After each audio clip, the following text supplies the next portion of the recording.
बिलोली तालुक्यातील खापराळा येथील दलित वस्तीतील सीसी रोडच्या कामात भ्रष्टाचार होत असल्याची तक्रार गावातील ज्येष्ठ नागरिक पांडुरंग पाटील यांनी बांधकाम विभाग, जिल्हा परिषद बिलोली यांना निवेदनाद्वारे देण्यात आली। निवेदनात पाटील यांनी म्हटले की पूर्वी केलेल्या रोडवर पुनश्च रोड होत असून गजाळी कमी इंचाची वापरण्यात येत आहे। त्यासोबतच सिमेंटच्या प्रमाणात सुद्धा कमी असून हलक्या किमतीची सिमेंट वापरली जात आहे।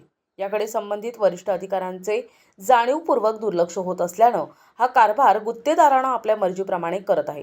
सीसी रोडचे बजेट 7 लाख रुपये असून मार्चच्या पहिल्या थातुरमतूर कामोरकून ठेकेदार हा पैसे खिशात उतरवण्याच्या नादात असल्यानं याकडे संबंधित विभागानं त्वरित लक्ष देऊन होत असलेलं बोगस कामाचे बिल थांबविण्यात यावे, अन्यथा 7 एप्रिलपासून आमरण उपोषण करण्यात येईल असा इशारा पांडुरंग पाटील खपराळकर यांनी दिलाय।